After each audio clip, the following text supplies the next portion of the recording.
So as we mentioned in the last video, it's kind of difficult to plan out today's show because the Milano Cortina Olympics, and specifically the men's ice hockey games that will be taking place at the event, are going to completely conflict with what it is that we post here on YouTube based on the North American time zone. So by the time this video goes up, is there a game going on between Canada and Team Czech Republic?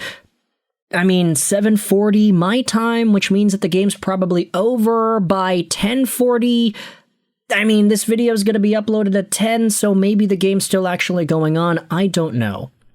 But what I do know is that I don't want to actually talk about Olympic stuff in these regularly scheduled videos. We can make extra videos about the games, the news, the what-have-yous of the actual Olympics, but it's becoming a lot more difficult to try to fit that in a pre-recorded setting.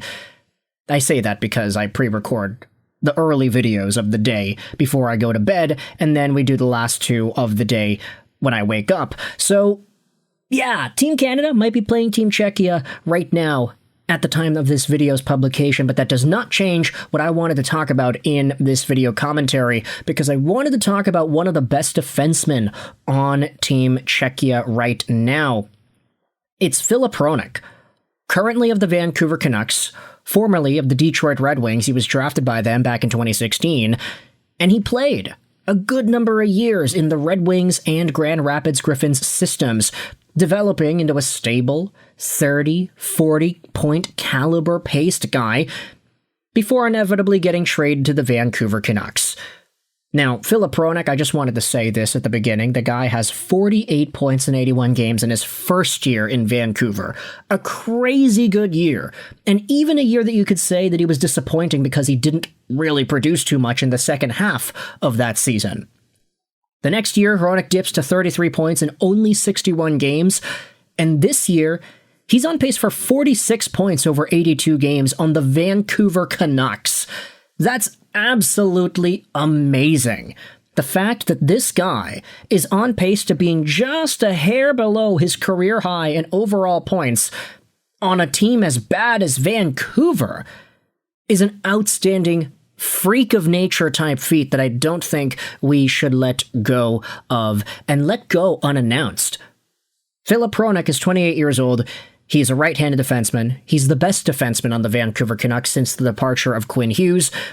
And by all accounts, it seems like this guy is a leader who wants to be in Vancouver, who wants to see through the rebuild, who wants to be an important piece of getting this team back to where they need to go. And he's signed on till 2032, making $7.25 million a year. That's not that bad, eh? But here's the thing I wanted to talk about. You see, there was an article posted on DetroitHockeyInsider.com by Julian Trecker that talks about the idea of the Vancouver Canucks acquiring Marco Kasper from the Detroit Red Wings. Now, this idea is not new. In fact, Harman Dale and Thomas Strance's article on the Vancouver-based Athletic earlier this week talks about Red Wing center Marco Kasper as a potential Vancouver Canucks trade target. This piece, however, goes out there and talks about how Vancouver could target Kasper, yada yada yada.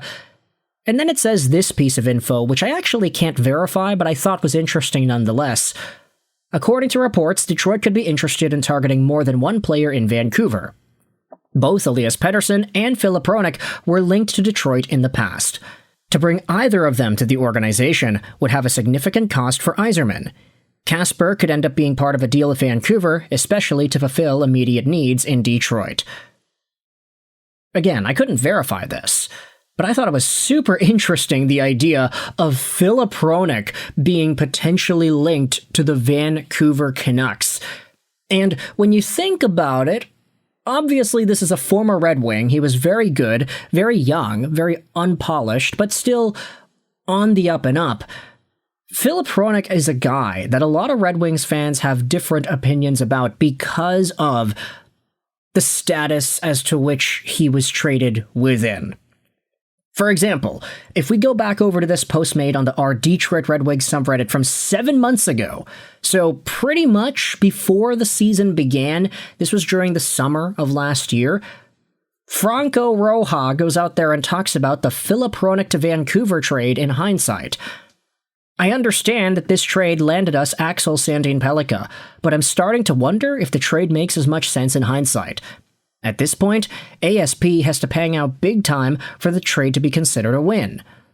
Looking at the combination of Hronek's age, the cap going up, and how it's seemingly impossible to acquire top 4 right D, I'm starting to wonder if it was the best move for the Red Wings. Maybe I'm crazy.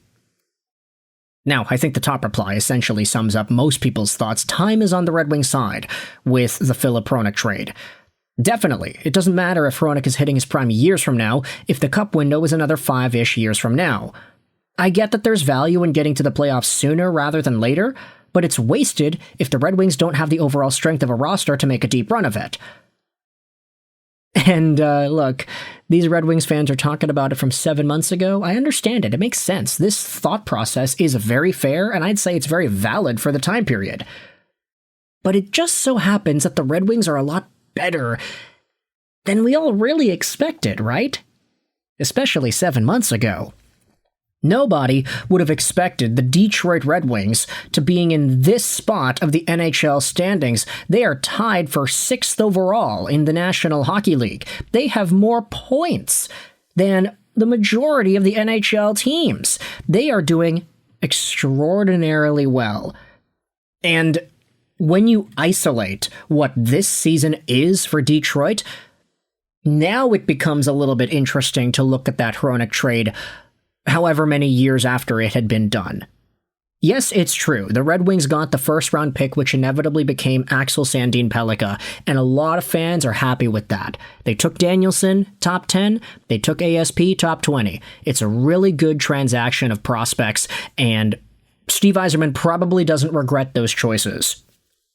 But it is true at the same time that Filip Hronek is better than Axel Sandin Pellikka right now.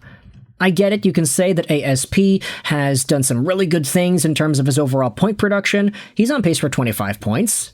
That's fair. That's good for a rookie. It's his first year. He'll get better as the time goes on. ASP is 20 years old, Phil Hronek is 28. But the thing is, because Hronek is indeed better than ASP at the moment, a part of me does wonder, are there any Red Wings fans that view this trade differently? At least now that we're seeing the Red Wings be as good as they are and be as competitive as they are? If you were to take a time machine back in the day and you told Red Wings fans of 2023, for example, you told Red Wings fans 3 years ago, hey, in 2025, 2026, the Wings are going to be a top 10 team. They're going to be exploding out of the gate. They're going to have goaltending. They're going to have goal scoring. They're going to do all this. If you knew that 3 years later, the Red Wings would be this good, do you still make that Hronek trade? I'm not saying that you sacrifice the entire long-term future of what Axel Sandin Pellikka is and could be for a guy who is 8 years older than him, but I do say that Filip Hronek is only 28. If you wanted to open up a cup window 5 years from now, Phil Hronek, I mean, he'll be 32, 33 years old, probably still effective. Definitely Axel Sandin Pellikka is probably going to be better in 5 years, but if the window is opening now instead, I do question whether or not this actually is something that works out thought process-wise. And it's why reading in this article that apparently Filip Hronek's been linked to Detroit as well, it got me all interested. I was like, really? Does that actually, exist? Are people talking about that out here? But then I thought about it a little bit more, and I was like, could you imagine the current Red Wings team with the success they're having with Filip Hronek in their top 4 instead of ASP? No shade to ASP, of course, but it's like, Filip Hronek is a really good right-handed defenseman. He is not the same kind of defenseman like a Uyghur or a Zach Whitecloud or a Rasmus Andersson even. But he's a lot more offensively inclined, I would say, than most of the shot-blocking physical dudes. Hronek with Ben Sherratt would be a really interesting experiment, would it not be? So, with all that in mind, I want you to let me know your thoughts in the comment section below. Firstly, has your opinion on the Filip Hronek trade changed this season because of how the Red Wings are playing? Is that actually a thought that makes sense in your mind, or am I just off my marbles and I should just go back to watching Canada Czechia because it's probably still going on by the time this video is uploaded on YouTube? Let me know your thoughts in the comment section below. I hope you enjoyed this video. And bye.